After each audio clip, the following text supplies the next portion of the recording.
چې په دې ملک یو څو انقلاب راشي خو نه راځي ولې چپ شه که نه چپ کېږي که نه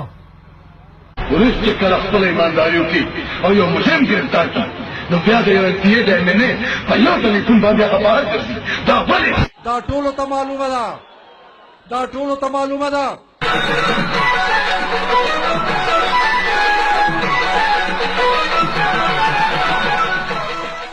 د فقیر په شان په خیرات کې بوټ غوښتو والا چې کله په کرسۍ کښېني نو بیا پرې د غریب ښېګڼې وي دا ولې په څه به نه کېږي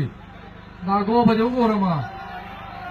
موږ پښتانه خلک یو ډېر صبران نه کېږي ګوره شابه چې نه ټوپک منم نه تماشه منم نه چاقو منم څوک چې په ما باندې د کاروبار دروازې بندوي نو ما د خدای وایي چې په هغې باندې زه د هغې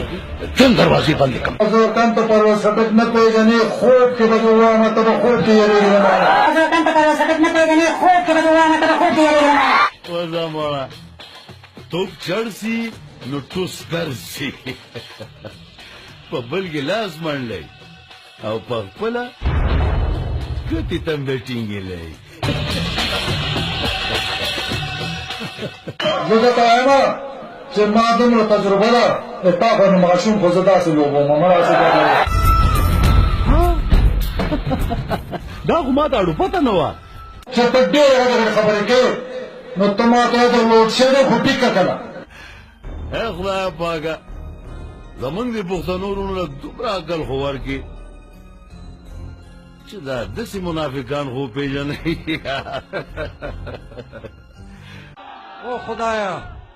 او خدایا پاکه زه کله نا کله ډېر خفه شم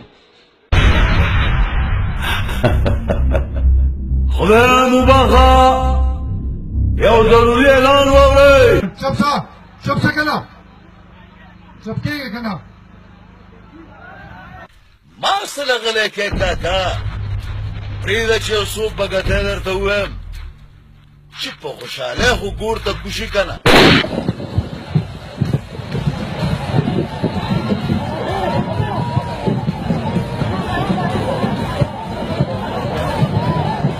دا خو مې درته دغه وچلولو تاسو ورته څه وایي په انګریزۍ کې ټیزر پکچر تو ابھی باقی ہے میرے دوست تاسو په خپل ایمان سره وایي الله تعالی حاضر ناظر کوي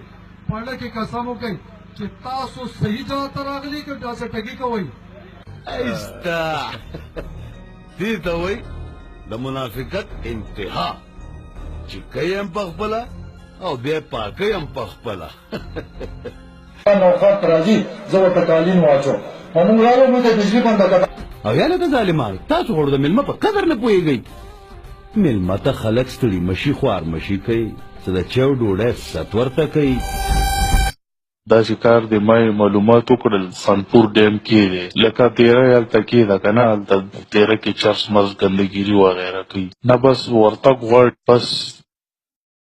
کافي نه وي دیره وله ورانه کوي لکه زما پیشو او ما ته مې ته ما په غیرت کې راولې ټیک شوه اوس به ستا د ارمان زه پوره کوم زه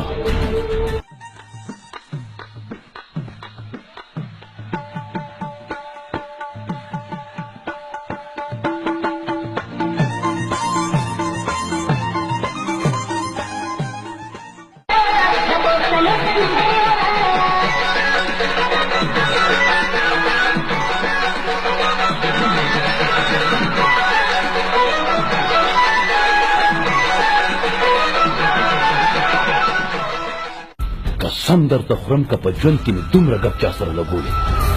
خو تا سره ځکه لګوم چې سخر بابا مې که